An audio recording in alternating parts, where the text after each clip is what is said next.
আসসালামু আলাইকুম, welcome back to my channel. দর্শক কেমন আছেন? আশা করি ভালো আছেন। তো আমিও আল্লাহর রহমতে ভালো আছি। তো আজকে বরাবরের মতন নতুন নতুন কিছু রেসিপি নিয়ে আপনাদের মাঝে আমি চলে এলাম। ভিডিওর প্রথমে ছোট্ট একটি রিকোয়েস্ট রইল, যে যেখান থেকে আমার ভিডিওটি দেখছেন প্লিজ আমার সম্পূর্ণ ভিডিওটি কন্টিনিউ করবেন। আর যদি আপনারা আমার চ্যানেলে নতুন হয়ে থাকেন তাহলে আমার চ্যানেলটিকে সাবস্ক্রাইব করে রাখতে পারেন। এতে করে আমি ভিডিও ছাড়া মাত্রই আপনাদের মোবাইলে নোটিফিকেশন চলে যাবে। এই গরমে কোনো কিছুই খেতে ভালো লাগে না, তার জন্য আজকে আমি এই রান্নাগুলো করেছি।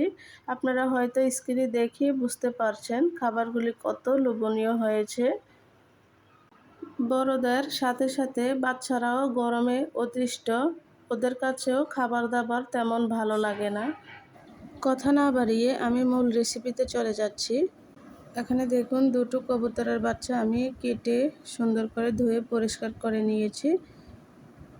আর আপনারা তো জানেনই কবুতরের বাচ্চা বাঁচতে গেলে অনেক ঝামেলা লাগে।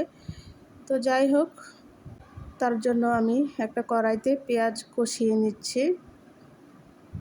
এদিক দিয়ে আমি অপর চুলায় চিংড়ি মাছ ভেজে রেখেছি। চিংড়ি মাছটা দিয়ে আজকে পেঁয়াজ দিয়ে ঝোল করব। চিংড়ি মাছের দুটো বড় পা ছিল, আমি এগুলো ফেলে দিয়ে রেখে দিয়েছি।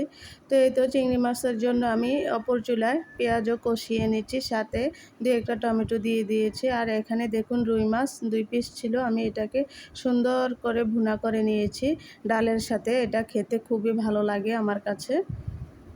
একটু পোড়া পোড়া করেছি এটাকে। পেঁয়াজটা ভাজার পরে এখন আমি এখানে সব ধরনের মশলা দিয়ে দিচ্ছি, লবণ, হলুদ, মরিচ দিয়ে একটু ঝোল অ্যাড করে দিয়েছি। তারপর আমি চিংড়ি মাছগুলা অ্যাড করে দিলাম এটার সাথে। ভালো করে একটু নেড়ে চেড়ে রান্না করে নেব প্রায় 10 মিনিটের মতন। আমি কড়া করে চিংড়ি মাছগুলো ভেজে নিয়েছি আগে থেকে। আর এখানে দেখুন আম কেটে নিয়েছি ডালের সাথে দেওয়ার জন্য। এই গরমে ডালের সাথে আম না দিলে ভালো লাগে না। তো ডাল দিয়ে কয়টা ভাত খাওয়া যায় আর কি, এই আর কি। তো এখানে দেখুন চিংড়ি মাছটাও আমার প্রায় হয়ে আসছে। তো এদিক দিয়ে একটা আস্ত তেলাপিয়া মাছ আমি কেটে হলুদ, মরিচ, লবণ সব মশলা একসাথে করে মিক্স করে মেখে এটাকে তেলের মাঝে দিয়ে দিয়েছি। আস্ত ফ্রাই করব, এটাও ডালের সাথে খেতে আমার কাছে খুবই ভালো লাগে। তো এখানে দেখুন আমার ভাই আমের শরবত বানাচ্ছে। শরবতটা বানানো হয়ে গেছে, এখন এটাকে ছেঁকে নিচ্ছে একটা ছাঁকনির সাহায্যে। এই গরমে আমের শরবতও খুবই ভালো লাগে খেতে।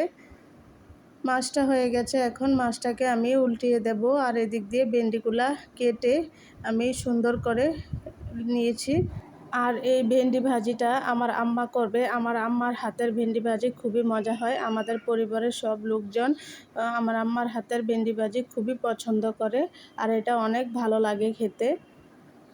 এদিক দিয়ে কথা বলতে বলতে আমার চিংড়ি মাছটা রান্না হয়ে গেছে। দেখুন কালারটা কত সুন্দর আসছে। সব রান্নাই মোটামুটি শেষ। তো আমার আজকের ভিডিওটি যদি আপনাদের কাছে একটু ভালো লেগে থাকে প্লিজ আমার চ্যানেলটাকে সাবস্ক্রাইব করে আমার পাশে থাকবেন। সবাই ভালো থাকুন, সুস্থ থাকুন। আল্লাহ হাফেজ।